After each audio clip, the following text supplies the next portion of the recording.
YJ그룹의 40층 전략기획실은 언제나 얼음장 같은 공기로 가득 차 있었다. 거대한 통유리창 너머로 서울의 스카이라인이 한눈에 내려다 보였지만 회의실 안의 임원들은 그 절경을 감상할 여유 따위는 없었다.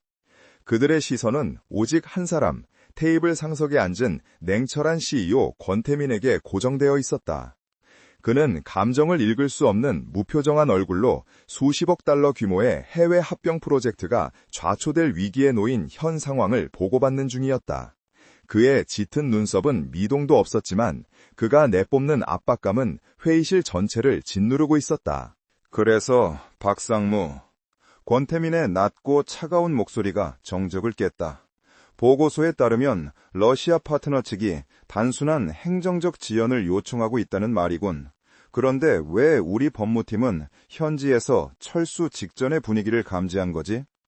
그의 목소리에는 질책이나 분노가 아닌 오직 사실 확인을 요구하는 칼날 같은 이성만이 담겨 있었다. 박상철 상무는 이마에 밴 식은땀을 몰래 닦아내며 억지 미소를 지었다. 그는 YJ그룹 내에서 정치적 수완이 뛰어나기로 유명했지만 권태민의 직설적인 논리 앞에서는 늘 한 수 접고 들어가야 했다. 그건 현지 법무팀의 과민 반응일 뿐입니다, 대표님. 제가 직접 확인했습니다. 여기에 아랍어와 독일어 원문 계약서의 번역본입니다. 사소한 일정 조정 요청일 뿐 계약의 본질적인 내용에는 아무런 변동이 없습니다. 박상무는 자신만만하게 스크린에 번역된 문서를 띄웠다. 임원들은 알 수 없는 외국어 대신 그럴싸하게 요약된 한국어 번역본을 읽으며 고개를 끄덕였다. 분위기가 안도하는 쪽으로 흐르자 박상무는 한결 편안해진 얼굴로 자신의 분석을 이어갔다. 우리가 이들의 엄살에 휘둘릴 필요는 없습니다. 예정대로 자금을 투입하고 M&A 절차를 강행해야 합니다. 바로 그때 회의실 문이 조용히 열렸다. 묵직한 마호가니 문이 소리 없이 미끄러지며 커피와 다과가 실린 은색 카트가 들어왔다. 카트를 미는 것은 20대 중반으로 보이는 평범한 여직원 강지우였다. 그녀는 YJ그룹의 구내 카페테리아에서 일하는 아르바이트생으로 하루에도 몇 번씩 이 숨막히는 회의실에 음료를 배달했다. 그녀의 존재는 마치 가구의 일부처럼 자연스러워서 격렬한 토론 중인 임원들 중 누구도 그녀에게 눈길을 주지 않았다. 그녀의 유니폼은 단정했지만 값싼 재질이었고 머리는 하나로 단정하게 묶여 있었다. 그녀의 임무는 오직 하나, 임원들의 컵에 조용히 커피를 채우고 사라지는 것뿐이었다. 지우는 늘 그랬듯이 공기처럼 움직였다. 박상무의 목소리를 배경소음처럼 들으며 그녀는 임원들의 빈잔을 확인하고 따뜻한 아메리카노를 따랐다. 그녀의 시선은 바닥을 향해 있었고 어떤 대화에도 관심을 두지 않는 듯했다.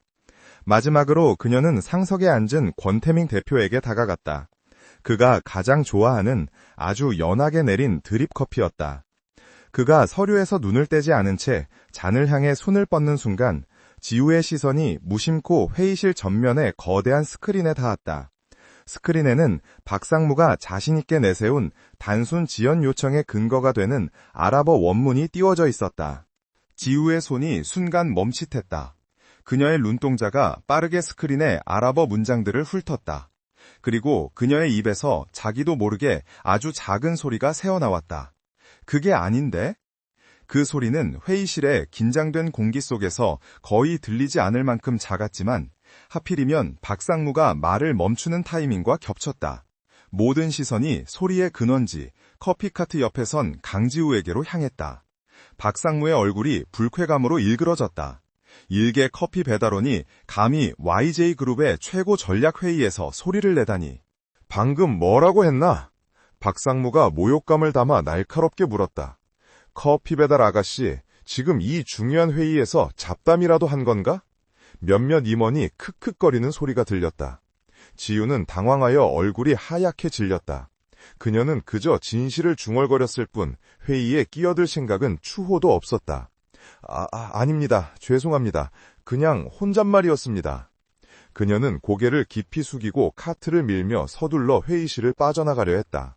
하지만 박상무는 그녀를 놓아줄 생각이 없었다. 그는 이 기회에 자신의 권위를 세우고 감히 자신을 의심한 권태민의 시선을 다른 곳으로 돌리고 싶었다. 혼잣말? 그게 아닌데 라고 하지 않았나? 뭐가 아니라는 거지? 박상무가 비꼬는 투로 물었다. 설마 이 아랍어 서류라도 읽을 줄 안다는 건가? YJ그룹이 언제부터 커피 배달원에게 국제 M&A 자문까지 맡겼는지 몰랐군. 그의 조롱에 회의실은 노골적인 비웃음으로 가득 찼다. 지우는 문손잡이 앞에서 걸음을 멈췄다. 그녀의 어깨가 가늘게 떨렸다. 이대로 모욕을 참고 나가면 그만이었다. 그러면 그녀의 평범한 일상은 지켜질 것이다. 하지만 스크린에 떠있는 저 명백한 거짓말, 저 오역 하나로 수천억 원이, 그리고 어쩌면 누군가의 인생이 망가질 수도 있다는 생각이 그녀의 발목을 잡았다. 권태민은 여전히 아무 말 없이 상황을 지켜보고 있었다. 그는 박상무의 유치한 권력 과시에는 관심이 없었다. 하지만 그의 얼음 같은 시선은 방금 전 지우의 눈동자에서 스쳤던 기묘한 빛, 단순한 당황이 아닌 확신에 찬 그 빛을 놓치지 않았다. 그는 팔짱을 낀 채 이 시시한 연극의 다음 장면을 기다렸다. 지우는 천천히 고개를 들었다. 그녀는 더 이상 겁에 질린 아르바이트생이 아니었다. 그녀의 눈빛은 차분하게 가라앉아 있었고 조금 전의 당황스러움은 온데간데 없었다. 그녀는 카트를 옆에 세워두고 회의실 중앙으로 천천히 걸어 나왔다. 죄송합니다만 지우의 목소리는 떨리지 않았다. 오히려 회의실의 그 어떤 임원보다도 명확하고 단호했다. 박상무님, 스크린에 띄워진 저 아랍어 문서는 단순한 일정 조정 요청서가 아닙니다. 회의실의 모든 웃음소리가 일순간에 그쳤다. 박상무의 얼굴이 경악으로 굳어졌다. 뭐라고? 지우는 스크린을 가리켰다. 12조 4항입니다.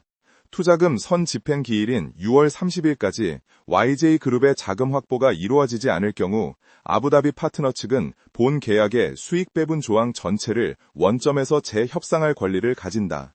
즉, 그들은 지연을 요청하는 것이 아니라 내일까지 자금이 들어오지 않으면 이 계약을 완전히 뒤엎고 수익률을 다시 논의하겠다는 최후 통첩을 보낸 것입니다.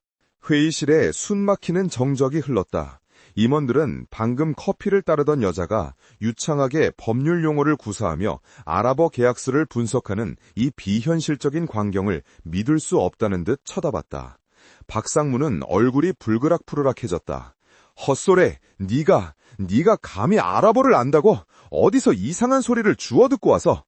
그는 자신의 번역팀을 변호하려 했지만 목소리는 이미 심하게 떨리고 있었다. 지우는 그의 분노에 아랑곳하지 않고 테이블 위에 놓인 다른 서류 뭉치를 가리켰다. 그리고 그건 러시아어 부속 합의서에도 마찬가지입니다. 그녀는 한치의 망설임도 없이 러시아어 원문 서류를 집어들었다. 그녀의 눈이 복잡한 키릴 문자를 빠르게 훑어내렸다. 이 부분은 물류 확인서가 아닙니다. 크로노스 자회사의 잠재적 부실에 대한 책임 전가 조항입니다. 만약 합병 후 크로노스에서 우리가 미처 파악하지 못한 부채가 발생할 경우 그 모든 법적, 재정적 책임을 YJ그룹이 단독으로 진다는 내용입니다. 그녀는 이어서 테이블 끝에 놓인 독일어 서류로 시선을 돌렸다. 그리고 여기 독일 파트너 측의 내부 메모는 더 확실합니다. 그들은 이미 러시아 측의 책임 전가 조항을 인지하고 있으며 아랍 파트너 측의 재협상 요구가 받아들여지지 않을 경우 우리 측의 신의 성실 원칙 위반을 근거로 즉시 계약에서 이탈할 준비를 마쳤다고 되어 있습니다. 강지우는 3개의 다른 언어로 된 서류를 완벽하게 교차 분석하며 박상무의 보고가 단순한 오역이 아니라 회사를 파멸로 이끌 수 있는 사기 수준의 실수임을 논리정연하게 증명해 보였다. 그녀는 박상무가 제시한 기회가 사실은 정교하게 설계된 다국어 함정이었음을 폭로했다. 그녀의 분석은 단순한 언어 번역을 넘어 각국의 상법과 국제 계약 관행까지 꿰뚫고 있었다. 회의실의 모든 임원들은 입을 벌린 채 얼어붙었다.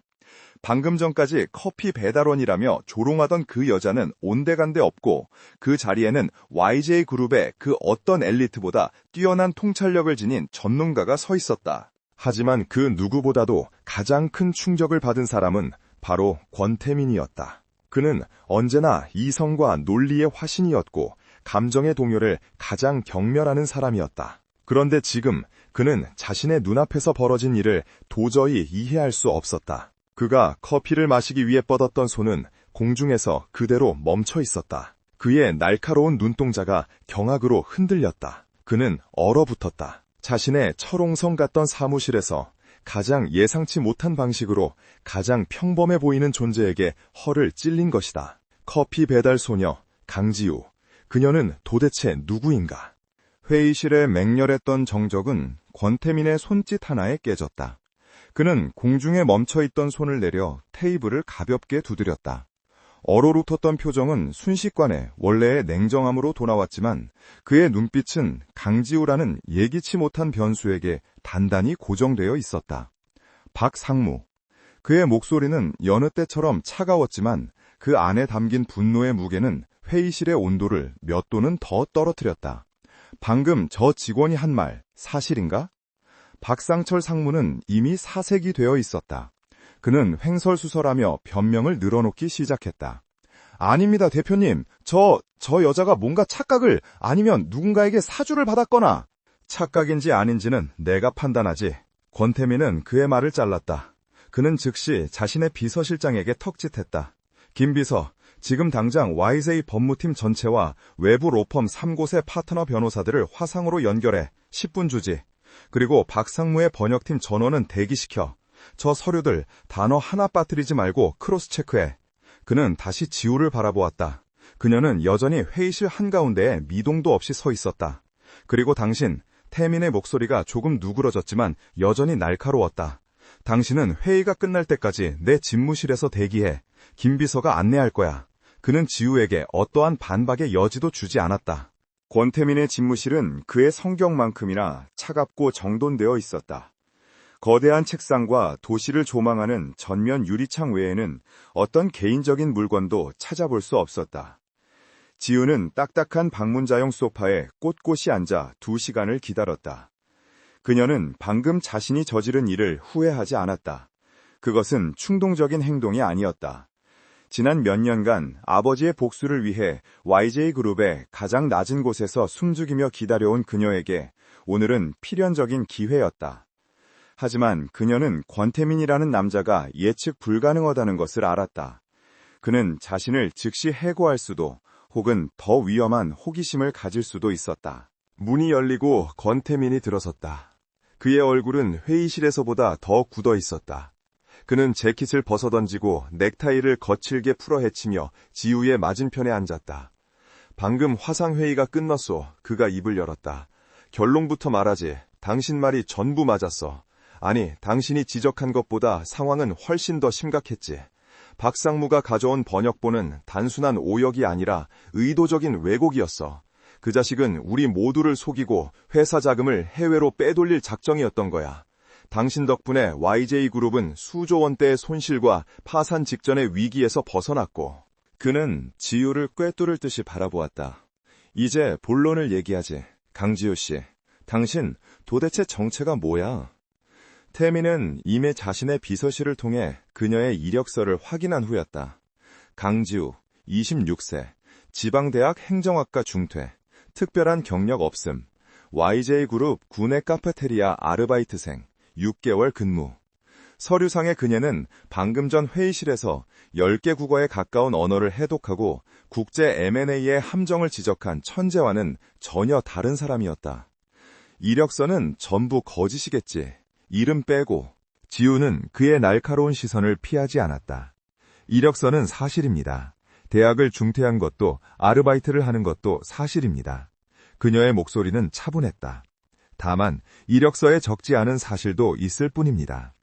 그녀의 대답은 태민의 흥미를 더욱 자극했다. 그는 이런 종류의 배짱을 좋아했다. 예를 들면 세계 언어 올림피아드에서 8년 연속 우승했다거나 하버드나 예일이 아니라 MIT와 칼텍에서 동시에 입학 허가를 받았지만 거절했다거나 하는 그런 사소한 사실들 말이군. 태민이 비서에게서 방금 건네받은 추가 조사 자료를 내밀었다. 그것은 강지우라는 이름으로 검색할 수 있는 공식적인 기록이 아닌 그의 정보팀이 암호화된 학술 데이터베이스를 해킹해서야 겨우 찾아낸 단편적인 정보들이었다. 지우의 눈이 가늘어졌다. 권태민의 정보력이 그녀의 예상을 뛰어넘는다는 것을 깨달았다. 그녀는 자신의 과거를 완벽하게 숨겼다고 생각했지만 YJ그룹의 CEO는 평범한 인물이 아니었다. 왜 숨겼지? 그런 능력을 가지고 왜 고작 커피 배달 따위를 하고 있었던 거야? 당신의 진정 목적이 뭐지? 태민의 질문은 이제 단순한 호기심이 아니었다. 그것은 자신과 자신의 제국을 지키려는 통치자의 경계심이었다. 그는 박상철 같은 내부의 적만큼이나 강지우처럼 정체를 알 수 없는 잠재적 위협을 경계했다. 지우는 잠시 침묵했다. 그녀는 진실을 말할 수 없었다. 적어도 지금은 아니었다. 그녀의 목표는 박상철이었고 박상철의 뒤에 있는 더 거대한 악의 세력을 무너뜨리는 것이었다. 권태민이 그들과 한패인지 아니면 그저 이용당하는 꼭두각시인지 아직 확신할 수 없었다. 목적 같은 건 없습니다. 그저 부당한 것을 보고 참을 수 없었을 뿐입니다. 지우는 가장 안전한 대답을 선택했다. 하지만 권태민은 그런 교과서적인 답변에 만족할 사람이 아니었다. 그는 자리에서 일어나 그녀의 앞으로 다가왔다. 그의 큰 키가 지우의 위로 그림자를 드리웠다. 부당한 것? 그가 비웃음을 머금었다. 이 바닥에서 부당하지 않은 게 뭐가 있지? 강지우 씨, 당신 눈에는 내가 정의의 사도처럼 보이나? 그는 책상에 기대어 팔짱을 꼈다. 좋아, 당신의 그 정의감이 얼마나 대단한지 한번 시험해보고 싶군. 그의 눈빛이 차갑게 빛났다. 오늘부로 당신은 더 이상 커피 배달원이 아니야. 지우의 심장이 세차게 뛰기 시작했다. 이것이 기회일까? 아니면 함정일까? 태민은 그녀에게 거부할 수 없는 제안을 던졌다.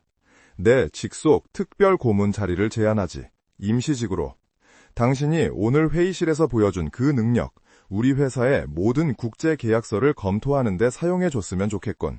특히 박상무가 지난 5년간 관여했던 모든 프로젝트를. 이것은 명백한 유혹이었다. 지우가 그토록 원했던 박상철의 비리 장부에 접근할 수 있는 공식적인 경로였다. 하지만 동시에 이것은 위험한 함정이기도 했다. 권태민은 그녀를 자신의 감시 아래 두고 그녀의 능력을 철저히 이용하겠다는 속셈이었다. 그는 지우의 망설임을 꿰뚫어 보았다. 물론 거절해도 좋아. 거절한다면 오늘 일은 없던 걸로 하지. 당신은 다시 카페테리아로 돌아가고 나는 당신을 해고하지. YJ그룹의 기밀회의 내용을 엿듣고 혼란을 야기한 죄로.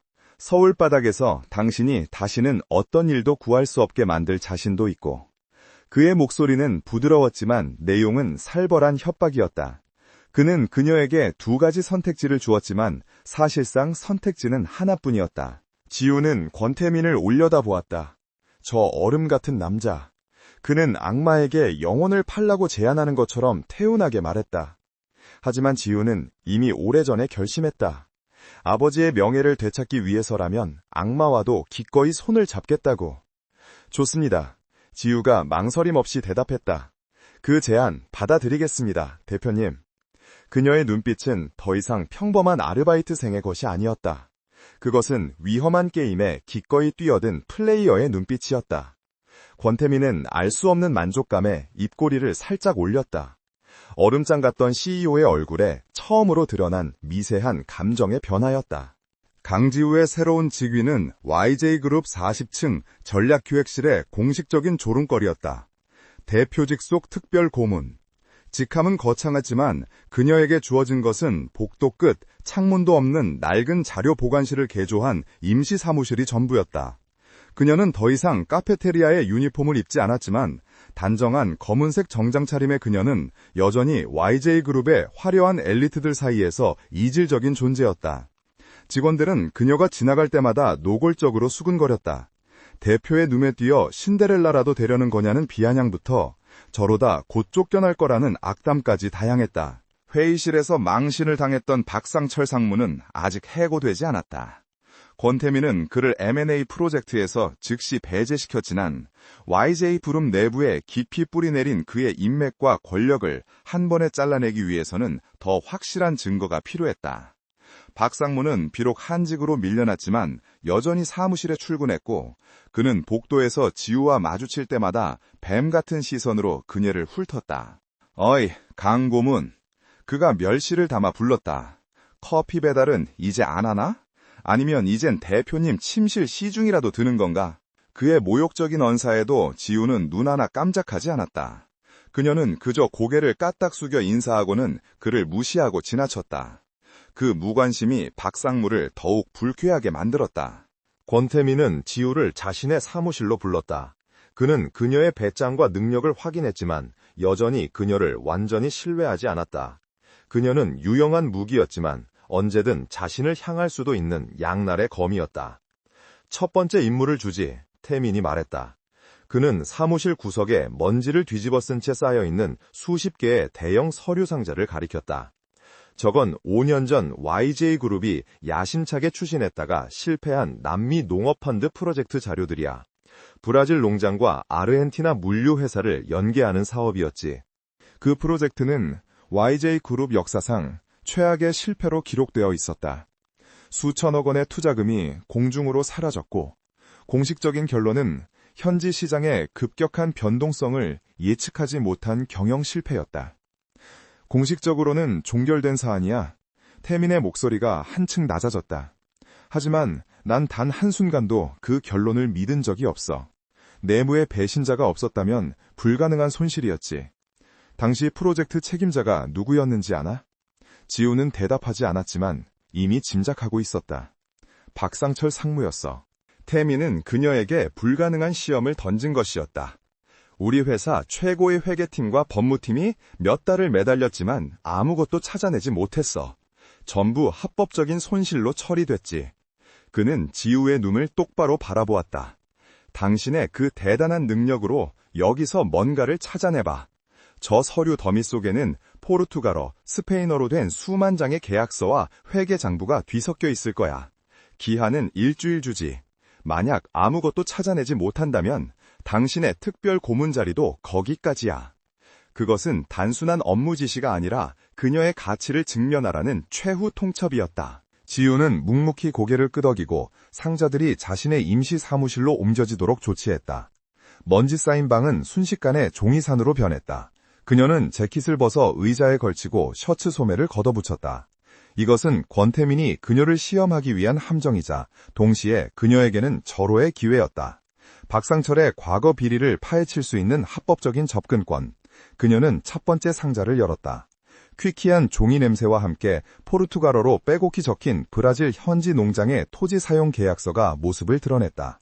지우의 눈이 빛나기 시작했다. 그녀는 말 그대로 서류 더미에 파묻혔다. 식사도 거른 채 그녀는 군의 카페테리아에서 가져온 커피, 이제는 그녀가 직접 배달하는 것이 아닌 로 겨우 버텼다. 그녀의 작은 사무실 벽은 어느새 스페인어와 포르투갈어로 된 문서들로 도배되기 시작했다. 그녀는 각기 다른 회사의 이름들, 날짜들, 그리고 의심스러운 금액들을 붉은 펜으로 연결해 나갔다. 단순한 번역이 아니었다. 그녀는 브라질의 복잡한 세법과 아르헨티나의 항만 물류 규제까지 파악하며 두 나라 사이를 오간 자금의 흐름을 쫓았다. 밤낮 없이 사흘이 지났다. 전략기획실의 모든 직원이 퇴근한 자정 무렵, 권태민은 여전히 자신의 집무실에서 일하고 있었다. 그는 복도 끝, 지우의 사무실에서 새어나오는 희미한 불빛을 발견했다. 호기심인지 감신인지 모를 감정으로 그는 조용히 그곳으로 향했다. 문틈으로 본 광경에 그는 잠시 숨을 죽였다. 방 안은 마치 전쟁 지휘소처럼 변해 있었다. 벽에는 수십 장의 문서가 붙어 있었고 그 사이를 붉은 실들이 거미줄처럼 연결하고 있었다. 그리고 그 중심에 지우가 돋보기까지 동원해가며 낡은 영수증 조각을 들여다보고 있었다. 뭘 찾았지? 태민의 목소리에 지우가 화들짝 놀라 돌아섰다. 그녀의 얼굴은 피로에 지쳐 창백했지만 눈은 오히려 광적으로 빛나고 있었다. 찾은 것 같습니다. 그녀는 벽의 한 부분을 가리켰다. 브라질 농장에서 아르헨티나 부에노스아이레스 항구로 물품을 운송한 내역입니다. 여기 포르투갈어로 된 출고 증명서와 스페인어로 된 입고 확인서가 있습니다. 날짜와 수량은 일치합니다. 하지만 그녀는 다른 서류를 집어들었다. YJ그룹 본사로 청구된 물류비 내역서입니다. 실제 운송비의 3배가 넘는 금액이 청구되었습니다. 태민의 미간이 좁혀졌다. 그건 현지 수수료나 급행료로 위장할 수 있어. 박상무가 그렇게 빠져나갔겠지. 저도 처음엔 그렇게 생각했습니다. 지우가 대답했다. 하지만 이 청구서를 보낸 회사를 추적해봤습니다. 에스트레아 판타스마, 스페인어로 유령의 별이라는 뜻입니다. 그녀는 파나마 법인 등기부에서 찾아낸 자료를 태민에게 내밀었다. 파나마에 등록된 유령회사입니다. 서류상의 주소지는 존재하지 않는 곳이었고 이사들은 모두 차명 계좌를 사용했습니다. 그리고 이 유령회사로 들어간 돈은 그녀는 마지막으로 한 장의 문서를 가리켰다. 그것은 스위스 은행의 오래된 송금 확인서 사본이었다. 이 돈은 여러 나라를 거쳐 세탁된 후 스위스의 비밀 계좌로 들어갔습니다. 그리고 그 계좌의 실소유주 서명, 박상철 상무가 5년 전에 사용했던 서명과 일치합니다. 지우는 완벽한 증거의 사슬을 완성했다. YJ그룹의 최고 엘리트들이 몇 달간 찾아내지 못한 것을 그녀는 단 사흘 만에 낡은 종이 더미 속에서 언어라는 무기 하나로 끄집어낸 것이었다. 권태민은 지우가 내민 증거들을 말없이 바라보았다. 그의 냉정한 가면 뒤로 감탄과 경외, 그리고 약간의 혼란이 스쳐 지나갔다. 그는 그녀의 능력을 시험하려 했지만 오히려 그녀의 깊이를 가늠을 수 없게 되었다. 그는 문득 그녀의 책상 위에 놓인 이미 차갑게 식어버린 종이컵과 손도 대지 않은 샌드위치를 발견했다. 그녀는 이 일에 완전히 몰두해 자신을 돌보는 것조차 잊고 있었다. 이것만 먹고 일했나? 그의 목소리에는 자신도 모르는 사이 날카로움 대신 희미한 질책과 걱정이 묻어났다. 지호는 그제야 허기를 느끼는 듯했다. 일이 급해서요. 아무리 급해도 태민이 말을 잘랐다. 그는 자신의 비서에게 인터폰을 걸어 즉시 따뜻한 식사를 가져오라고 지시했다. 쓰러지면 곤란해. 당신의 쓸모는 이제 시작이니까. 그는 여전히 상사의 말투를 고수했지만 그 말의 무게는 전과 달라져 있었다. 그는 지우가 단순한 커피 배달 소녀나 언어 천재가 아님을 깨달았다. 그녀는 집요한 추적자였고 냉철한 분석가였다. 그리고 그 집요함의 근원이 단순한 정의감이 아닐지도 모른다는 의심이 그의 마음속에 깊이 자리 잡기 시작했다. 두 사람 사이에는 늦은 밤 사무실의 정적과 함께 위험한 신뢰와 미묘한 긴장감이 감돌기 시작했다. 강지우가 찾아낸 5년 전 증거는 YJ그룹 수면 아래에 강력한 파문을 일으켰다. 권태민은 그 증거를 이용해 즉각 박상철 상무에 대한 특별 내부 감사에 착수했다. 물론 그룹 전체의 동요를 막기 위해 감사는 극비리에 진행되었다. 박상철은 공식적으로는 여전히 상무 직함을 유지했지만 그의 모든 결재권은 정지되었고 그의 측근들은 하나둘씩 조사를 받기 시작했다. YJ그룹의 교활한 늙은 뱀이었던 박상철은 이 모든 압박의 진원지가 누구인지 즉각 알아차렸다. 그 커피 배달원 계주배. 대표의 침실에라도 들어간 줄 알았던 그 애송이가 사실은 자신의 턱 밑에 비수를 들이댄 자객이었던 것이다. 박상철은 자신의 사무실에서 창밖을 노려보며 분노로 이를 갈았다. 그는 수십 년간 YJ그룹에 거미줄처럼 자신의 인맥을 심어놓았다. 그는 이대로 무너질 수 없었다. 강지우, 그가 낮게 읊조렸다. 대체 어디서 굴러먹던 년인지 알아내. 쥐새끼 한 마리 남기지 말고 전부 털어. 10년 전이든 20년 전이든 그 계집의 모든 과거를 가져와. 그의 충실한 하수인들이 어둠 속으로 흩어졌다. 박상철은 직감했다. 이것은 우연한 충돌이 아니었다. 그녀의 눈빛, 그녀가 자신을 대하던 그 무관심한 경멸, 그것은 분명한 목적의식을 가진 자의 눈빛이었다. 박상철은 수세에 몰렸지만 동시에 반격을 준비했다. 방어만 해서는 이길 수 없었다. 그는 강지우를 제거해야 했다. 그녀를 권태민의 눈앞에서, 모든 임원이 보는 앞에서 완벽하게 짓밟아 신뢰를 잃게 만들어야 했다. 그는 정교한 덫을 놓기 시작했다. 마침 YJ그룹의 전자계열사가 스웨덴의 한 유망한 AI 기술 스타트업과의 인수협상을 진행 중이었다.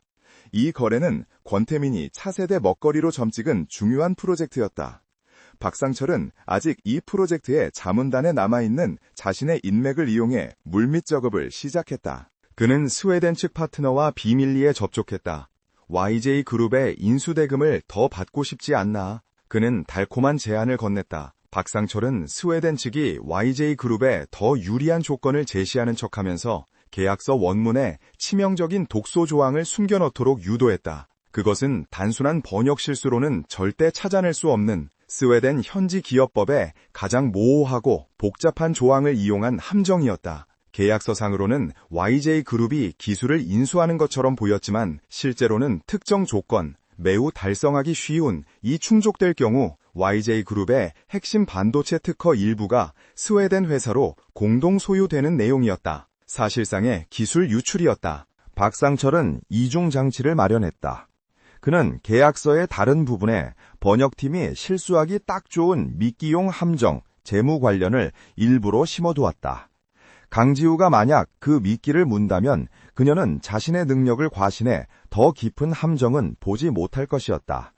그리고 만약 그녀가 미끼를 물지 못한다 해도 상관없었다. 그 계약서가 통과되는 것만으로도 권태민에게 치명타를 입힐 수 있었으니까. 그는 자신의 번역팀 핵심 인력에게 갑작스러운 휴가를 지시했다. 새로운 특별 고문님의 실력을 다시 한번 볼 기회가 생겼군.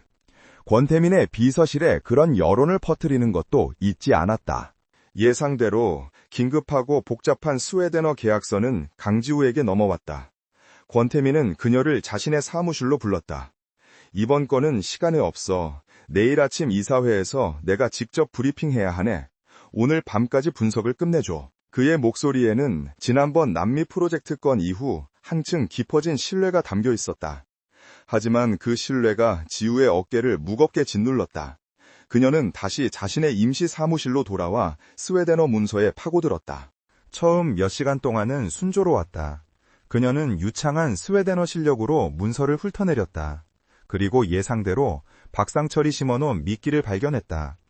재무보고서상의 숫자 몇 개가 교묘하게 부풀려져 인수 가격을 높이려는 시도가 보였다. 지우는 즉시 그 부분을 수정하며 보고서를 작성하기 시작했다. 이 정도면 권태민 대표를 만족시킬 수 있을 터였다. 하지만 그녀가 보고서의 마지막 문장을 입력하려던 순간 손이 멈췄다. 무언가 이상했다. 너무 쉬웠다. 박상철 같은 교활한 자가 고작 이런 유치한 숫자 장난으로 반격을 시도했을 리가 없었다. 그녀의 뇌리에 아버지의 마지막 모습이 스쳐 지나갔다. 아버지 역시 그렇게 완벽하게 조작된 쉬운 증거들 앞에서 무너졌었다. 지우는 작성하던 보고서를 전부 삭제했다. 그녀는 처음부터 다시 시작했다. 이번에는 단순한 번역이 아니었다. 그녀는 YJ그룹의 법무자료실에 접속해 스웨덴 기업법 원문을 통째로 다운로드했다. 그녀는 계약서의 단어 하나하나와 법조항을 대조하기 시작했다. 밤이 깊어지고 사무실의 모든 불이 꺼졌다. 권태민은 퇴근하지 않고 자신의 집무실에서 그녀의 보고서를 기다리고 있었다. 새벽 3시가 넘어서야 지우의 사무실 문이 열렸다. 지우는 완전히 녹초가 된 모습이었지만 그녀의 눈은 분노와 확신으로 불타고 있었다. 그녀는 권태민의 책상에 계약서 한 장을 내던졌다. 이 계약 당장 중단해야 합니다. 그녀의 목소리는 잠겨 있었지만 단호했다. 그녀는 박상철이 심어놓은 재무 관련 미끼를 먼저 지적했다. 이건 함정이었습니다. 우리의 시선을 이쪽으로 돌리기 위한 미끼였어요. 그리고 그녀는 계약서에 가장 눈에 띄지 않는 부록, 지적재산권 상호 교류 협약 부분을 가리켰다.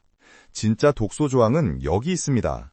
스웨덴 기업법 17조 4항, 기술 공헌에 기반한 자산 공유 조항을 교묘하게 인용했습니다.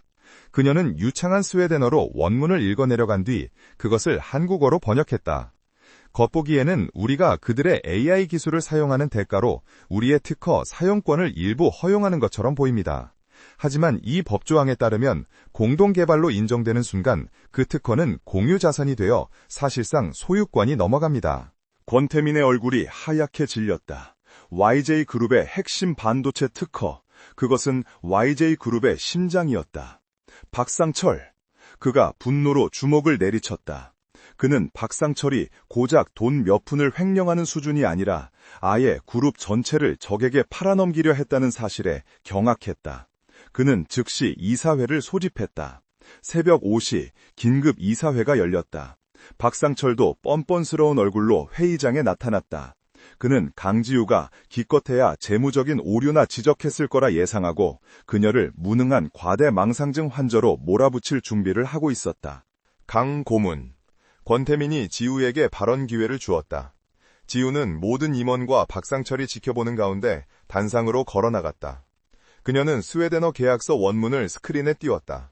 그리고는 차분하게, 하지만 날카롭게 박상철이 설계한 함정을 하나하나 해체하기 시작했다. 그녀는 재무적인 미끼를 먼저 설명하고 그것이 어떻게 더 큰 함정을 가리기 위한 연막이었는지 논리적으로 증명했다. 마지막으로 그녀가 치명적인 특허 조항을 스웨덴 법률 원문과 함께 제시했을 때 회의장은 물을 끼얹은 듯 조용해졌다. 지우는 발표를 마치며 회의실 끝에 앉은 박상철을 똑바로 응시했다. 이것은 실수가 아닙니다. YJ그룹의 핵심 자산을 고의로 유출시키려 한 명백한 배임 행위입니다. 그녀의 시선은 차가운 칼날이 되어 그에게 박혔다. 박상철의 자신만만했던 미소는 산산조각 났고 그의 얼굴에는 사리에 가까운 냉혹한 분노가 어렸다. 두 사람 사이에 보이지 않는 전쟁이 공식적으로 선포된 순간이었다. 새벽 이사회의 폭풍이 지나간 후 YJ그룹 40층은 겉으로는 평온을 되찾았지만 그 수면 아래에서는 격렬한 조류가 흐르고 있었다. 박상철 상무는 배임 미수 혐의로 즉시 모든 직무에서 정지되었지만 그는 아직 이사회의 일원이었고 그룹 내부에 심어둔 그의 세력은 여전히 건재했다. 그는 권태민의 사무실에 불려가 조사를 받는 와중에도 복도에서 마주친 강지우를 향해 독이 가득한 시선을 숨기지 않았다. 그는 지금 당장은 이빨 빠진 호랑이 신세였지만 그 눈빛은 반드시 복수하겠다는 다짐을 담고 있었다. 권태민은 자신의 집무실에서 홀로 스웨덴 계약서의 치명적인 독소 조항을 다시 읽고 있었다. 강지우가 아니었다면 그는 YG그룹의 심장을 제 손으로 적에게 넘길 뻔했다. 그는 그녀가 박상철의 함정을 피한 것에 감탄한 것을 넘어 이제는 경외심마저 느끼고 있었다. 하지만 동시에 풀리지 않는 의문이 그의 머릿속을 떠나지 않았다. 이사회장에서 강지우가 박상철을 바라보던 그 마지막 시선, 그것은 단순히 직업적인 분노나 정의감이 아니었다. 그 안에는 뼈에 사무친 아주 오래된 원한이 서려 있었다. 그녀는 단순한 천재가 아니었다. 그녀는 명확한 목표를 가지고 이곳에 왔다. 그리고 그 목표는 박상철이었다. 권태민은 지난번 그녀의 이력서를 조사했던 비서실 정보팀을 다시 호출했다. 부족해. 그가 차갑게 말했다. 내가 지난번에 요청한 건 서류상의 강지우였어. 이번엔 달라. 그녀의 모든 것을 가져와. 공식적인 기록이 아니라 사라진 기록, 지워진 기록, 봉인된 기록까지 전부 다. YJ그룹의 모든 자원을 동원해 필요하다면 외부의 전문가를 고용해서라도. 그는 더 이상 강지우를 유용한 무기로만 볼 수 없었다. 그녀가 누구이며 그녀의 복수심이 YJ그룹에 어떤 영향을 미칠지 정확히 알아야만 했다. 정보팀은 48시간 동안 쉬지 않고 움직였다. 그들은 국내의 학적 기록, 출입국 기록을 넘어 암호화된 법원 기록 보관소와 오래된 언론사 데이터베이스까지 샅샅이 뒤졌다. 강지우라는 이름은 여전히 평범했다. 하지만 권태민이 던진 마지막 단서, 박상철과의 연결고리를 파고들자 마침내 굳게 닫혀있던 판도라의 상자가 열렸다. 8년 전 YJ그룹을 뒤흔들었던 한 스캔들의 이름이 수면 위로 떠올랐다. 강민혁 고수 사건. 보고서를 받아든 권태민의 손이 멈췄다. 강민혁. 그는 기억하고 있었다. 당시 그룹 경영에 막 참여하기 시작했던 태민에게도 그 이름은 강렬한 인상을 남겼었다. YJ그룹의 미래전략연구소 소장이자 세계적인 언어학자 겸 경제학자였던 천재 교수. 그는 YJ그룹의 글로벌 전략을 설계하던 핵심 인물이었다. 그러나 그는 어느 날 갑자기 그룹의 핵심 기술과 R&D 자료를 해외 경쟁사에 팔아넘기고 수백억 원의 연구비를 횡령한 혐의로 기소되었다. YJ그룹은 발칵 뒤집혔고 그룹 이미지는 치명타를 입었다. 권태민은 보고서의 다음 장을 넘겼다. 강민혁 교수를 내부 고발하고 결정적인 증거를 제시하여 회사를 구한 영웅으로 떠오른 인물. 그것은 바로 당시 강 교수의 수제자이자 부소장이었던 박상철이었다. 박상철은 이 공로를 인정받아 최연소 상무로 승진하며 승승장구했다. 그리고 강민혁 교수는 1심에서 유죄 판결을 받고 항소를 준비하던 중 지병 악화와 스트레스로 인한 심근경색으로 세상을 떠났다. 그의 모든 연구는 박상철의 이름으로 포장되어 YJ그룹의 새로운 전략이 되었다. 그리고 보고서의 마지막 줄, 강민혁 교수의 유가족, 딸 강지우. 모든 조각이 맞춰졌다. 그녀가 가진 천재적인 언어 능력, 그것은 아버지에게 물려받고 배운 것이었다. 그녀가 학력을 숨기고 YJ그룹의 가장 낮은 곳, 커피 배달원으로 잠입한 이유, 그녀가 박상철의 모든 비리를 꿰뚫어보고 그의 함정을 귀신같이 찾아냈던 이유, 그것은 수년간 아버지를 모함한 자를 연구하고 또 연구했기 때문이었다. 이사회장에서 그녀가 박상철에게 보냈던 그 차가운 증오의 시선은 8년간 복수의 칼날을 갈아온 딸의 것이었다. 권태민은 등줄기가 서늘해지는 것을 느꼈다. 그는 자신이 고작 커피 배달원이라고 무시했던 여자가 YJ그룹의 가장 썩어빠진 환부를 도려내기 위해 자신의 모든 것을 건 복수자였음을 깨달았다. 그날 밤, 권태민은 지우를 자신의 집무실이 아닌 YJ그룹 최상층에 있는 자신의 펜트하우스로 불렀다. 철저하게 보안이 유지되는 그의 가장 사적인 공간이었다. 지우는 무슨 일인지 짐작하지 못한 채 무거운 긴장감 속에서 그를 마주했다.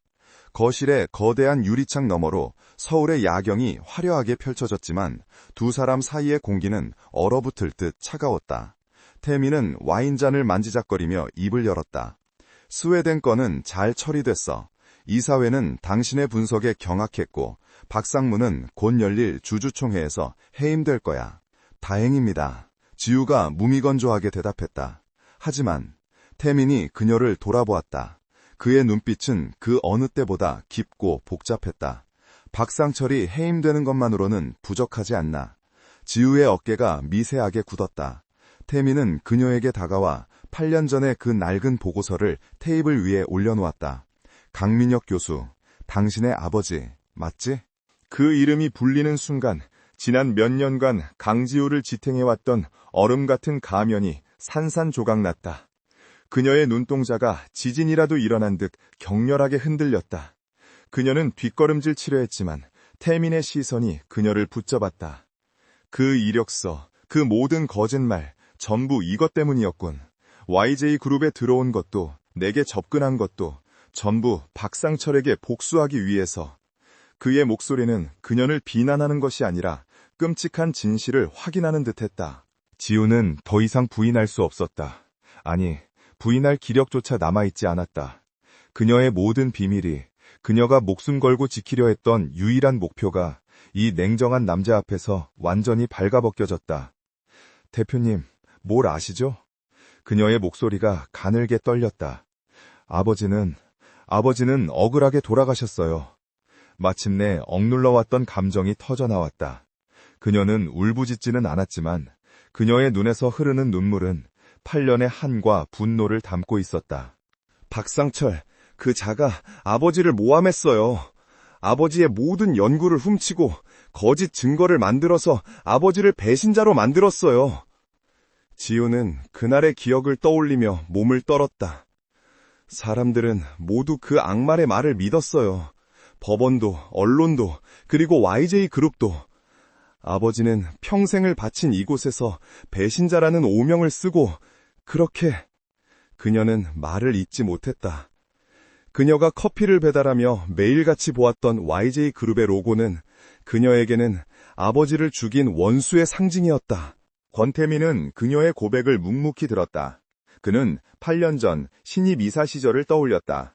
당시 그도 강민혁 교수의 사건 자료를 보며 무언가 지나치게 완벽하다고 느꼈었다. 박상철이 제시한 증거들은 너무나도 깔끔하게 강 교수를 범인으로 지목했다. 하지만 그때의 그는 그룹 내에서 발언권이 없었고 아버지인 선대 회장의 그늘에 가려져 있었다. 그는 불편한 진실을 외면했다. 그리고 그 외면의 대가가 지금 눈앞에서 울고 있는 이 여자, 강지우의 파괴된 삶이었다. 나도 그 사건 기억하고 있어. 태민이 낮게 말했다. 그때 난 너무 어렸고 힘이 없었지. 박상철의 증거가 너무 완벽하다고 생각하면서도 더 깊이 파고들지 못했어. 그는 처음으로 자신의 나약함을 인정했다. 그는 지우에게 다가가 그녀의 떨리는 어깨를 감싸주었다. 그의 손길은 어설펐지만 그가 전할 수 있는 최선의 위로였다. 미안하다는 말은 하지 않겠어. YJ그룹의 수장으로서 내가 책임을 져야 할 일이니까. 지우는 고개를 들어 그를 바라보았다. 그녀의 눈물 어린 눈에는 놀라움과 혼란이 뒤섞여 있었다. 그녀는 그가 자신을 이용하고 버릴 것이라 생각했다. 혹은 자신의 복수극을 위협으로 간주하여 내칠 것이라 생각했다. 하지만 그는 지금 그녀의 편에 서 있었다. 박상철은 더 이상 당신 혼자만의 원수가 아니야. 태민의 눈이 차갑게 빛났다. 그는 내 아버지가 평생을 바친 YJ그룹을 존먹어온 암덩어리였고 이제는 감히 내 회사까지 팔아넘기려 했어. 그는 우리 공동의 적이야. 태민은 그녀의 눈물을 닦아주었다. 당신 혼자 싸우게 두지 않아. 당신의 그 천재적인 능력, 그리고 나의 힘. 우리가 가진 모든 것을 합쳐서 그자를 끌어내리는 거야. 그는 그녀에게 손을 내밀었다. 그것은 더 이상 CEO가 부하 직원에게 내미는 손이 아니었다. 그것은 공동의 목표를 가진 위태롭지만 강력한 동맹의 제안이었다. 당신 아버지의 명예를 되찾고 박상철을 법의 심판대에 세우는 것. 강지우 씨, 나와 함께 하겠소? 지우는 망설였다. 이 남자를 믿어도 될까? 하지만 그녀는 선택의 여지가 없었다. 그리고 그녀는 그의 눈에서 자신과 같은 종류의 목표를 향한 냉철한 집요함을 보았다. 그녀는 떨리는 손으로 그의 손을 잡았다. 얼음장 같던 두 개의 심장이 하나의 목표를 향해 뛰기 시작한 순간이었다. 예이지그룹의 연례 주주총회장은 국내외 투자자들과 언론, 그리고 그룹의 운명을 쥔 이사들로 가득 차 그 어느 때보다 팽팽한 긴장감이 감돌았다. 권태민은 단상 중앙 의장석에 얼음 조각처럼 앉아 있었다. 그의 무표정한 얼굴 뒤에서는 치밀하게 계산된 폭풍이 몰아치고 있었다. 강지우는 그의 바로 뒤 특별 고문이라는 명패가 놓인 자리에 조용히 앉아 있었다. 그녀의 존재는 여전히 많은 이사에게 의문과 경멸의 대상이었지만 오늘 그 모든 것이 바뀔 터였다. 회의가 시작되고 몇 가지 형식적인 안건이 통과된 후 마침내 경영 현안 및 이사회 신임 안건이 상정되었다. 바로 그때 직무가 정지된 상태였음에도 불구하고 이사 자격으로 참석한 박상철 상무가 손을 들고 일어섰다. 그는 패배자의 모습이 아니었다. 오히려 그는 자신이 이 싸움의 승자라고 확신하는 듯 오만하고 자신감 넘치는 미소를 띠고 있었다. 그는 지난 며칠간 물밑에서 자신에게 동조하는 지분들을 끌어모으고 권태민의 리더십에 의문을 품는 주주들을 선동해왔다. 의장님, 그리고 주주 여러분, 박상철의 목소리가 장내에 울려 퍼졌다. 저는 오늘 YJ그룹의 미래를 심각하게 우려하는 한 사람의 충신으로서 이 자리에 섰습니다. 그는 권태민을 정면으로 바라보며 공격을 시작했다. 최근 우리 그룹은 아랍연합 및 스웨덴과의 중요 계약에서 회사를 파산 직전까지 몰고 갈 뻔한 치명적인 실수를 저질렀습니다. 이것은 명백한 경영진의 무능입니다. 장내가 술렁이기 시작했다.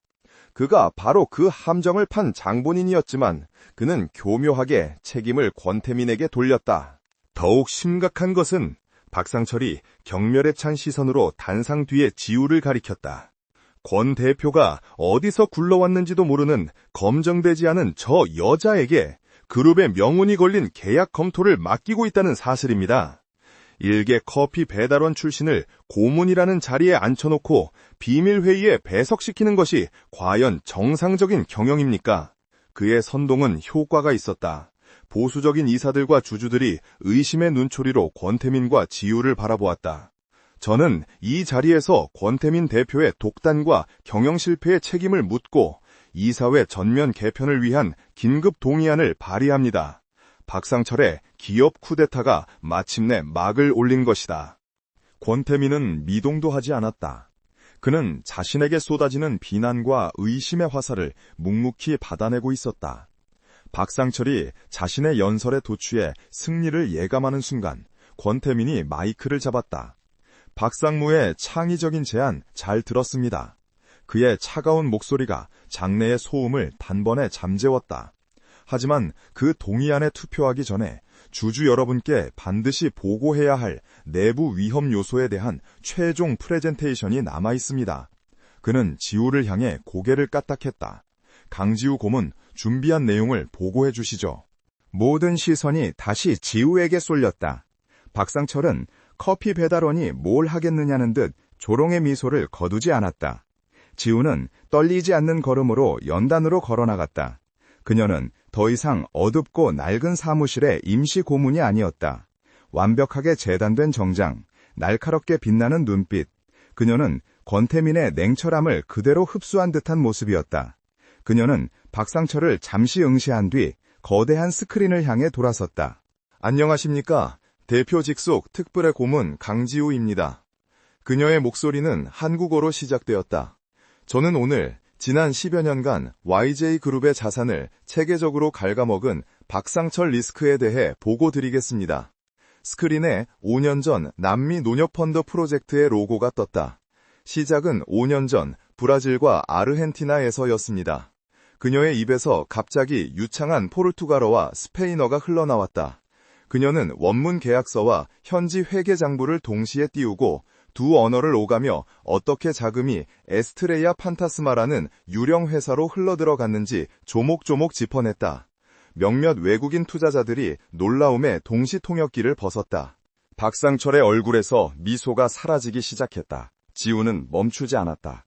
다음 슬라이드는 최근의 아랍 M&A 건이었다. 이것은 단순한 실수가 아니었습니다. 그녀는 스크린에 아랍어 원문 계약서를 띄웠다.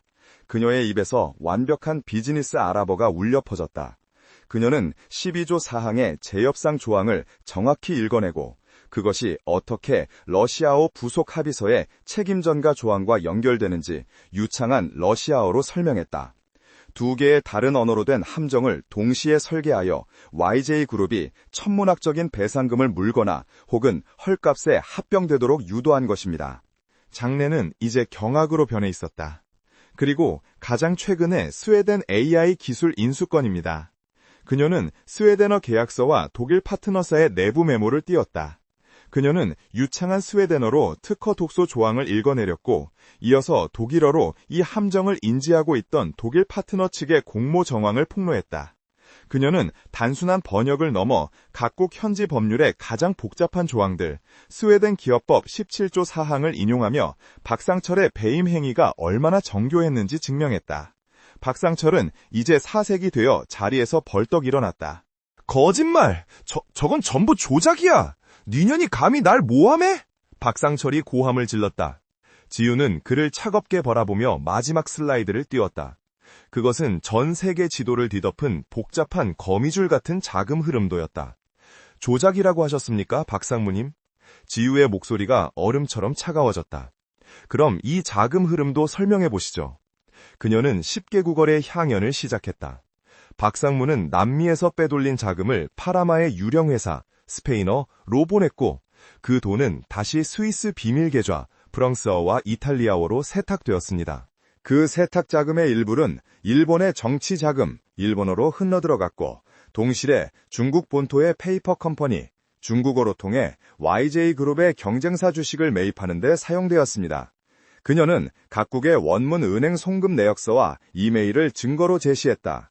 그리고 이 모든 범죄 네트워크의 연락은 철저하게 암호화된 비즈니스 영어로 이루어졌습니다. 강지우는 10개의 언어로 박상철이라는 거대한 암덩어리가 어떻게 YJ그룹의 피를 빨아먹고 글로벌 범죄 네트워크를 구축했는지 완벽하게 해부했다. 그녀는 더 이상 커피 배달 소녀가 아니었다. 그녀는 10개의 언어라는 칼을 든 집행자였다. 주주들은 넋을 잃었다. 이것은 한 사람의 머리에서 나왔다고는 믿을 수 없는 방대한 정보와 분석이었다. 박상철은 공포와 분노로 부들부들 떨며 외쳤다. 증거가 없어. 저건 전부 니년의 망상이야. 내가 지시했다는 증거를 대보란 말이다. 그는 자신의 하수인들이 모든 서류 증거를 완벽하게 인멸했다고 확신했다. 그는 강지우가 아무리 똑똑해도 문서 이상의 증거는 찾지 못할 것이라 믿었다. 바로 그때 권태민이 자리에서 일어났다. 증거 말입니까, 박상모? 그가 박상철의 마지막 발악을 차갑게 끊어냈다. 문서는 위조할 수 있겠죠. 하지만 그가 리모컨을 눌렀다. 주총회장 전체에 한 남자의 목소리가 울려 퍼졌다. 그것은 박상철의 최측근이자 스웨덴 딜을 함께 주도했던 부하 직원의 목소리였다. 네, 박상무님이 직접 지시하셨습니다. 스웨덴 특허 조항, 그거 일부러 넣은 거 맞습니다. 권 대표를 끌어내리려면 그 정도는 해야 한다고. 녹음 파일은 계속되었다. 그것은 그 부하 직원의 완전한 자백이었다. 스웨덴건뿐만이 아니었다. 아랍 M&I건의 의도적인 오역 지시, 그리고 8년 전 강민혁 교수 사건의 진실까지. 강민혁 교수님, 맞습니다. 박상무님이 교수님의 연구자료를 빼돌리고 흔인형 누명을 전부 뒤집어 씌우라고. 제가 그 거짓 장부를 만들었습니다. 목소리의 주인공은 이미 검찰의 모든 것을 자백하고 증거를 넘긴 후였다. 정적이 흘렀다. 그 어떤 드라마보다 더 극적인 반전이었다. 박상철의 얼굴에서 모든 핏기가 사라졌다. 그는 비틀거리며 뒷걸음질 쳤다. 아니야. 그가 도망치려 연회장 문으로 달려갔다. 하지만 문이 열리자 그를 기다리고 있던 것은 YJ그룹의 보안 요원들이 아니라 굳은 표정의 검사들과 수사관들이었다. 권태민이 이 모든 것을 주총의 시간과 정확히 맞춰 설계한 것이었다. 박상철 씨, 배임, 횡령, 자본시장법 위반, 그리고 8년 전 강민혁 교수에 대한 증거 위조 및 무고 혐의로 긴급 체포합니다. 박상철은 수갑이 채워지는 순간까지도 악을 썼다. 권태민, 이 개자식, 강지우 전현, 내가 너희들을 가만두지 않겠어!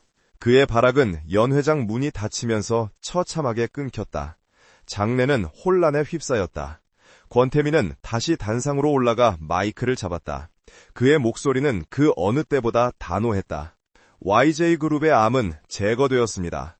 박상철 상무의 긴급 동의안은 기각합니다. 그는 혼란에 빠진 주주들을 바라보며 연단 한쪽에서 모든 것을 지켜보고선 지우를 바라보았다. 그녀는 8년간의 복수가 완성되는 순간을 보며 가늘게 떨고 있었지만 눈은 아버지의 명예가 회복되었다는 안도감으로 빛나고 있었다. 두 사람의 시선이 혼란스러운 주총회장 한가운데서 마주쳤다. 그것은 차가운 얼음과 타오르는 불꽃이 마침내 이뤄낸 공동의 승리였다. 박상철의 절규가 닫힌 문 너머로 사라지고 주주총회장은 거대한 폭탄이라도 맞은 듯한 혼돈에 휩싸였다. 수십 년간 YJ그룹을 지탱해온 거목이 썩어 문드러진 내부를 드러내며 무너져 내린 순간이었다. 언론사 기자들은 이 충격적인 YJ그룹 게이트를 실시간으로 타전하기 위해 미친 듯이 노트북을 두드렸다.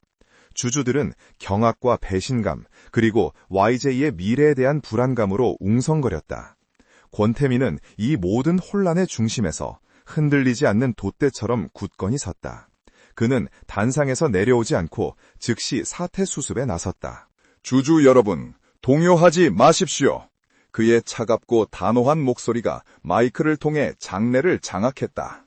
오늘 우리는 YJ그룹의 가장 큰 암 덩어리를 도려냈습니다. 고통스럽지만 새살이 돋기 위한 필수적인 과정입니다. 그는 즉시 그룹의 비상경영체제 도입을 선포하고 투명한 내부 감사와 전면적인 조직 개편을 약속했다. 그의 냉철하고 신속한 리더십은 공포에 휩싸였던 투자자들을 조금씩 진정시켰다. 권태민이 임원들과 보안팀에 둘러싸여 사후 처리를 지시하는 동안 강지우는 이 모든 광경을 연단 구석에서 조용히 지켜보고 있었다. 그녀의 심장을 8년간 짓눌렀던 거대한 바위가 마침내 사라졌다. 팽팽하게 당겨져 있던 활시위가 끊어진 듯 아드레날린이 빠져나간 자리에 극심한 피로와 함께 텅 빈 공허함이 밀려왔다. 복수. 그것은 그녀 삶의 유일한 이유이자 목표였다. 그런데 이제 그 목표가 사라졌다. 아버지를 죽음으로 내몬 원수는 수갑을 차고 끌려갔고 아버지의 명예는 만천하에 증명되었다. 그녀는 무엇을 위해 더 이곳에 서 있어야 하는가? 권태민이 기자들과 임원들에게 둘러싸여 있는 틈을 타 지우는 그 누구의 눈에도 띄지 않게 공기처럼 조용히 주주총회장을 빠져나왔다. 그로부터 일주일이 흘렀다. 대한민국은 박상철 게이트로 연일 시끄러웠다. 박상철의 비리 네트워크는 YJ그룹을 넘어 정계와 재계의 거물급 인사들에게까지 연결되어 있었고 검찰의 수사는 거대한 태풍이 되어 대한민국 상류층을 휩쓸었다. YJ그룹의 주가는 폭락했다가 권태민의 신속하고 과감한 개혁 조치에 힘입어 조금씩 안정을 되찾기 시작했다. 그리고 마침내 YJ그룹은 모든 주요 일간지와 방송을 통해 공식 성명을 발표했다. 그것은 8년 전 강민혁 교수 사건에 대한 그룹 차원의 공식적인 사과문이었다. YJ그룹은 박상철의 범죄 행위를 인정하고 고인이 된 강민혁 교수의 모든 혐의가 조작되었음을 공식적으로 밝혔다. 또한 박상철이 탈취했던 강 교수의 모든 연구 성과를 원상복구하고 그의 명예를 회복하기 위해 강민혁 미래전략연구재단을 설립하겠다고 발표했다. 그 재단의 기금은 박상철에게서 환수한 모든 불법 자산으로 충당될 것이었다. 지우는 자신의 작은 원룸, 낡은 텔레비전 화면을 통해 그 뉴스를 보고 있었다. 그녀는 아버지의 빛바랜 사진이 담긴 액자를 가슴에 품은 채 하염없이 눈물을 흘렸다. 그것은 더 이상 원한의 눈물이 아닌 8년간의 고통을 씻어내는 해방의 눈물이었다. 아버지, 드디어 모든 것이 끝났어요. 권태민은 지난 일주일간 문자 그대로 전쟁을 치렀다. 그는 박상철의 잔당들을 무자비하게 숙청하고 무너진 조직을 재건하며 하루에 서너 시간도 채 자지 못했다. 그는 지우가 쉴 시간이 필요하다고 생각했다. 그녀가 아버지의 명예가 회복되는 것을 조용히 지켜볼 시간이 필요함을 이해했다. 하지만 며칠이 지나도 그녀는 회사에 나타나지 않았다. 처음 며칠은 불안감이, 그 다음 며칠은 초조함이 그의 마음을 지배했다. 그리고 오늘 그는 마침내 복도 끝 창문도 없던 그녀의 임시 사무실로 향했다. 사무실은 깨끗했다. 그녀가 전쟁 지휘소처럼 사용했던 그 방은 마치 처음부터 아무도 없었던 것처럼 텅 비어 있었다. 벽을 가득 메웠던 분석 자료들, 수십 개의 붉은 펜들, 그리고 그녀의 흔적이 모두 사라져 있었다. 텅 빈 책상 위에는 하얀 봉투 하나만이 덩그러니 놓여 있었다. 권태민은 떨리는 손으로 봉투를 열었다. 안에는 그녀의 YJ그룹 사원증과 함께 단정한 글씨로 쓰인 사직서 한 장이 들어 있었다. 그동안 감사했습니다. 그녀는 YJ그룹에 들어왔던 목적을 완수했고 이제 그녀가 이곳에 머물 이유는 단 하나도 남아있지 않았다. 권태민은 얼음으로 만들어졌다고 믿었던 자신의 심장이 차갑게 내려앉는 것을 느꼈다. 그는 비서에게 당장 그녀의 행방을 찾으려고 소리치려다 멈췄다. 아니, 그는 그녀가 어디에 있을지 알 것 같았다. 그녀가 이 지옥 같던, 그러나 동시에 승리를 쟁취한 이 건물을 떠나기 전 마지막으로 들릴 곳. 권태민은 엘리베이터를 타고 최고층 버튼을 눌렀다. 그리고는 비상계단을 통해 옥상으로 향하는 문을 열었다. 차가운 겨울바람이 그의 뺨을 때렸다. 그리고 저편, 도시의 스카이라인을 마지막으로 내려다보고 있는 익숙한 뒷모습이 보였다. 그녀는 날카로운 정장 대신 처음 그녀를 회의실에서 보았던 그날처럼 평범한 코트와 청바지 차림이었다. 결국 이렇게 떠나는 건가? 권태민의 목소리가 바람을 갈랐다. 지우가 화들짝 놀라 돌아섰다. 그녀는 그가 이곳까지 찾아올 줄은 몰랐다는 표정이었다. 대표님, 어떻게? 복수는 끝났고 볼일도 끝났으니 이제 도망칠 생각이었나? 그의 목소리에는 질책과 함께 그 자신도 몰랐던 상실감이 묻어났다. 지우는 시선을 피했다. 제 임무는 끝났습니다. YJ그룹은 이제 대표님이 계시니 괜찮을 겁니다. 임무? 권태민이 그녀에게 성큼성큼 다가갔다. 그는 그녀의 바로 앞에 멈춰섰다. 그게 다였나? 강지우 씨에게 YJ그룹은, 그리고 나는 그저 복수를 위한 수단이고 도구였을 뿐인가? 그 질문은 그답지 않게 날카롭고 또 절박하게 들렸다. 지우는 고개를 들어 그를 바라보았다. 그의 얼음 같던 눈동자가 지금 이 순간 자신 때문에 흔들리고 있었다. 그녀는 진심을 고백할 수밖에 없었다. 처음엔 그랬습니다. 그녀의 정직한 대답에 태민의 미간이 좁혀졌다. 대표님은 이 성의 왕이었고 전 그저 성에 잠입해야 하는 스파이였으니까요. 하지만 그녀의 목소리가 부드러워졌다. 모든 것이 변했습니다.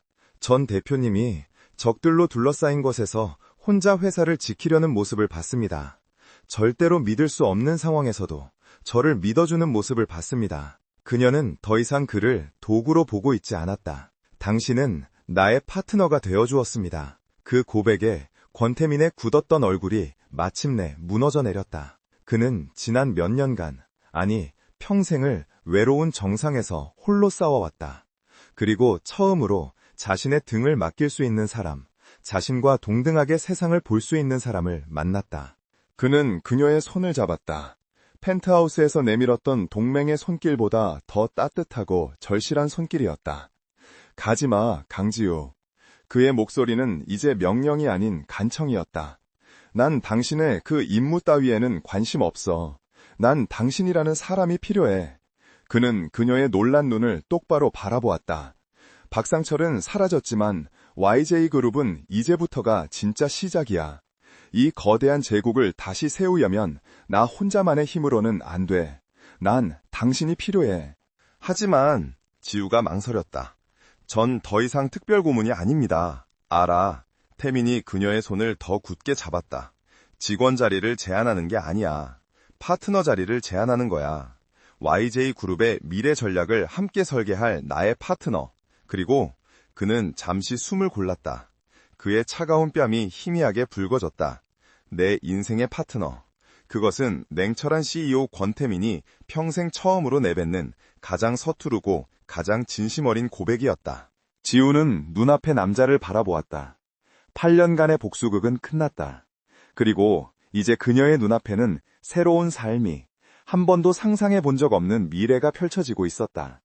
그녀는 더 이상 어둠 속에 숨어 칼을 가는 복수자가 아니었다. 그녀는 자신의 능력으로 세상을 바꿀 수 있음을 증명했다. 그리고 그 세상의 중심에 이 얼음 같던 남자가 그녀의 손을 잡고 서 있었다. 지우는 마침내 8년 만에 처음으로 환하게 웃었다. 그 미소에 서울의 겨울 하늘마저 따뜻해지는 듯했다. 좋아요, 권태민 씨. 그녀가 대답했다. 당신의 파트너, 기꺼이. 두 사람은 나란히 서서 자신들이 함께 만들어갈 새로운 YJ그룹의 미래, 그리고 두 사람의 미래가 펼쳐진 도시를 내려다보았다.